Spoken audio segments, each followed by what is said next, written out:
الحمد للہ رب العالمین والصلاة والسلام علی سید الانبیاء والمرسلین اما بعد فاعوذ باللہ من الشیطان الرجیم بسم اللہ الرحمن الرحیم۔ آج کے بیان میں ہم مصافحہ اور معانقہ کی سنتیں اور آداب بیان کریں گے۔ اللہ تعالی ہمیں سننے اور پھر اس پر عمل کرنے کی بھی توفیق عطا فرمائے۔ جب دو مسلمان آپس میں ملیں تو پہلے سلام کریں اور پھر دونوں ہاتھ ملائیں کہ بوقت ملاقات مصافحہ کرنا سنت صحابہ اور سنت رسول صلی اللہ علیہ وسلم ہے۔ حضرت ابو الخطاب رضی اللہ عنہ نے فرمایا کہ میں نے حضرت انس رضی اللہ عنہ سے مصافحہ سیدنا حضرت انس رضی اللہ عنہ سے عرض کیا کہ مصافحہ یعنی ہاتھ ملانا نبی کریم صلی اللہ علیہ وسلم کے صحابہ کرام میں مروج تھا، تو آپ نے فرمایا ہاں، آپس میں ہاتھ ملانے سے کینہ ختم ہوتا ہے اور ایک دوسرے کو تحفہ دینے سے محبت بڑھتی اور عداوت دور ہوتی ہے۔ حضرت عطا خراسانی رضی اللہ عنہ سے روایت ہے، نبی کریم صلی اللہ علیہ وسلم نے ارشاد فرمایا ایک دوسرے کے ساتھ مصافحہ کرو، اس سے کینہ جاتا رہتا ہے، اور ہدیہ بھیجو، آپس میں محبت ہوگی اور دشمنی جاتی رہے گی۔ ملاقات کے وقت مصافحہ کرنے والوں کے لیے دعا کی قبولیت اور ہاتھ جدا ہونے سے قبل ہی مغفرت کی بشارت ہے۔ چنانچہ حضرت انس رضی اللہ عنہ سے روایت ہے کہ نبی کریم صلی اللہ علیہ وسلم نے ارشاد فرمایا جب دو مسلمانوں نے ملاقات کی اور ایک دوسرے کا ہاتھ پکڑ لیا یعنی مصافحہ کیا، اللہ تعالیٰ کے ذمہ کرم پر ہے کہ ان کی دعا کو حاضر کر دے یعنی قبول فرما لے، اور ہاتھ جدا نہ ہونے پائیں گے کہ ان کی مغفرت ہو جائے گی۔ اور جو لوگ جمع ہو کر اللہ کا ذکر کرتے ہیں اور سوائے رضا الہی کے ان کا کوئی مقصد نہیں، تو آسمان سے منادی ندا دیتا ہے کہ کھڑے ہو جاؤ، تمہاری مغفرت ہو گئی، تمہارے گناہوں کو نیکیوں سے بدل دیا گیا۔ مسلمان بھائیوں کے آپس میں مصافحہ کرنے کی برکت سے دونوں کے گناہ بخش دیے جاتے ہیں۔ نبی کریم صلی اللہ علیہ وسلم نے ارشاد فرمایا مسلمان جب اپنے مسلمان بھائی سے ملے اور ہاتھ پکڑے یعنی مصافحہ کرے تو ان دونوں کے گناہ ایسے گرتے ہیں جیسے تیز آندھی کے دن میں خشک درخت کے پتے، اور ان کے گناہ بخش دیے جاتے ہیں اگرچہ سمندر کی جھاگ کے برابر ہوں۔ رحمت عالم صلی اللہ علیہ وسلم نے ارشاد فرمایا جب دو دوست آپس میں ملتے ہیں اور مصافحہ کرتے ہیں اور نبی کریم صلی اللہ علیہ وسلم پر درود پاک پڑھتے ہیں تو ان دونوں کے جدا ہونے سے پہلے دونوں کے اگلے پچھلے گناہ بخش دیے جاتے ہیں۔ حضرت انس رضی اللہ عنہ فرماتے ہیں کہ جب اہل یمن نبی کریم صلی اللہ علیہ وسلم کی خدمت بابرکت میں حاضر ہوئے تو نبی کریم صلی اللہ علیہ وسلم نے فرمایا تمہارے پاس اہل یمن آئے ہیں اور وہ پہلے آدمی ہیں جنہوں نے آ کر مصافحہ کیا۔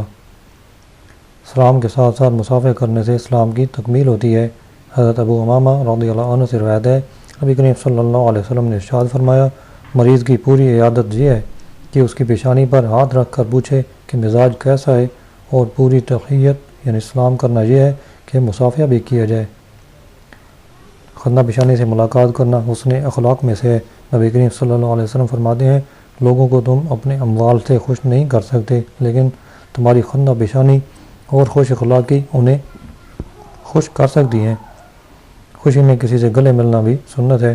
حضرت عائشہ صدیقہ رضی اللہ عنہ فرماتی ہیں زید بن حارث رضی اللہ عنہ مدینہ آئے اور نبی کریم صلی اللہ علیہ وسلم میرے گھر میں تھے۔ زید رضی اللہ عنہ وہاں آئے اور دروازہ کھٹکھٹایا۔ حضور صلی اللہ علیہ وسلم اٹھ کر کپڑا کھینچتے ہوئے ان کی طرف تشریف لے گئے، ان سے معانقہ کیا اور ان کو بوسہ دیا۔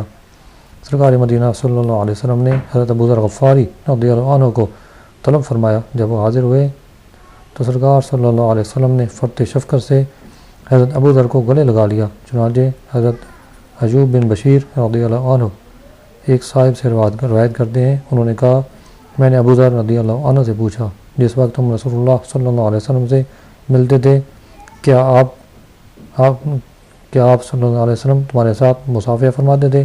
انہوں نے فرمایا میں کبھی آپ صلی اللہ علیہ وسلم کو نہیں ملا مگر آپ صلی اللہ علیہ وسلم میرے ساتھ مصافحہ کرتے، یعنی میں نے جب بھی ملاقات کا شرف حاصل کیا تو سرکار نے مصافحہ ضرور فرمایا۔ ایک دن آپ صلی اللہ علیہ وسلم نے میری طرف پیغام بھیجا، میں اپنے گھر موجود نہیں تھا، جب میں آیا مجھے خبر دی گئی، میں آپ کی خدمت میں حاضر ہو گیا تو نبی کریم صلی اللہ علیہ وسلم تخت پر رونق افروز تھے، آپ نے مجھے گلے لگا لیا، یہ بہت بہتر ہوا اور بہتر۔ سیدنا جعفر رضی اللہ عنہ نبی کریم صلی اللہ علیہ وسلم کی خدمت بابرکت میں حاضر ہوئے تو ان کو بھی گلے سے لگایا۔ چنانچہ حضرت شعبی رضی اللہ عنہ سے روایت ہے نبی کریم صلی اللہ علیہ وسلم حضرت جعفر بن ابی طالب کو ملے تو گلے سے لگا لیا اور ان کی آنکھوں کے درمیان بوسہ دیا۔ خوش نصیب صحابہ کرام نبی کریم صلی اللہ علیہ وسلم کے رحمت برے ہاتھوں کو چومنے کی سعادت بھی حاصل کرتے تھے۔ حضرت ابن عمر رضی اللہ عنہ سے ایک واقعہ مروی ہے جس میں آپ رضی اللہ عنہ نے فرمایا نبی کریم صلی اللہ علیہ وسلم کے قریب ہوئے، فرمایا ہم نبی کریم صلی اللہ علیہ وسلم کے قریب ہوئے اور ہم نے آپ کے ہاتھوں کو بوسہ دیا۔ صحابہ کرام سرکار صلی اللہ علیہ وسلم کے مقدس ہاتھ پاؤں چومتے تھے۔ حضرت زارع رضی اللہ عنہ سے روایت ہے جب قبیلہ عبد القیس کا وفد سرکار مدینہ صلی اللہ علیہ وسلم کی خدمت اقدس میں حاضر ہوا، یہ بھی اس وقت وفد میں شریک تھے۔ آپ فرماتے ہیں کہ جب ہم اپنی منزلوں سے مدینہ شریف پہنچے تو جلدی جلدی سرکار مدینہ صلی اللہ علیہ وسلم کی خدمت اقدس میں حاضر ہوئے اور سرکار مدینہ صلی اللہ علیہ وسلم کے دست مبارک اور قدم شریف کو بوسہ دیا۔ حضرت سیدنا بابا فرید الدین گنج شکر رحمۃ اللہ علیہ فرماتے ہیں مشائخ و بزرگان دین کی دست بوسی یقیناً دین و دنیا کی خیر و برکت کا باعث بنتی ہے۔ ایک دفعہ کسی نے ایک بزرگ کو انتقال کے بعد خواب میں دیکھا تو ان سے پوچھا ما فعل اللہ بکا، یعنی اللہ تعالیٰ نے آپ کے ساتھ کیا سلوک کیا؟ وہ کہنے لگے دنیا کا ہر معاملہ اچھا اور برا میرے آگے رکھ دیا اور بات جہاں تک پہنچ گئی کہ حکم ہوا اسے دوزخ ملے جو اس حکم پر عمل ہونے والا تھا کہ فرمان ہوا ٹھہرو۔ ایک دفعہ اس نے جامع دمشق میں خواجہ شریف کے دست مبارک کو چوما تھا، اس دست بوسی کی برکت سے ہم نے اسے معاف کر دیا۔ سبحان اللہ، اللہ کی رحمت کوئی قیمت رب نہیں کرتی، اللہ کی رحمت تو بہانہ ڈھونڈتی ہے۔ مزید بابا فرید الدین رحمۃ اللہ علیہ فرماتے ہیں قیامت کے دن بہت سارے گناہ گار بزرگان دین کی دست بوسی کی برکت سے بخشے جائیں گے اور دوزخ کے عذاب سے نجات حاصل کریں گے۔ دونوں ہاتھوں سے مصافحہ کریں، جتنی بار ملاقات ہو ہر بار مصافحہ کرنا مستحب ہے۔ رخصت ہوتے وقت بھی مصافحہ کریں۔ مفتی محمد امجد علی اعظمی لکھتے ہیں اس کے مسنون ہونے کی تصریح نظر فقیر سے نہیں گزری، مگر اصل مصافحہ کا جواز حدیث سے ثابت ہے تو اس کو بھی جائز ہی سمجھا جائے گا۔ فقط انگلیوں کے چھونے کا نام مصافحہ نہیں ہے، سنت یہ ہے کہ دونوں ہاتھوں سے مصافحہ کیا جائے اور دونوں کے ہاتھوں کے مابین کپڑا وغیرہ کوئی چیز حائل نہ ہو۔ جب مصافحہ کرنے لگے دونوں تو مسلمان ہاتھ ملائیں آپس میں تو ان کے دونوں ہاتھوں کے درمیان میں کوئی چیز بھی نہیں ہونی چاہیے۔ مصافحہ کرتے وقت سنت یہ ہے کہ ہاتھ میں رومال وغیرہ حائل نہ ہو، دونوں ہتھیلیاں خالی ہوں اور ہتھیلی سے ہتھیلی ملنی چاہیے۔ مسکرا کر گرم جوشی سے مصافحہ کریں، درود شریف پڑھیں اور ہو سکے تو یہ بھی دعا پڑھیں یغفر اللہ لنا ولکم، یعنی اللہ ہماری اور تمہاری مغفرت فرمائے۔ ہر نماز کے بعد لوگ آپس میں مصافحہ کرتے ہیں، یہ بھی جائز ہے۔ گلے ملنے کو موانقہ کہتے ہیں اور یہ بھی سرکار مدینہ صلی اللہ علیہ وسلم سے ثابت ہے۔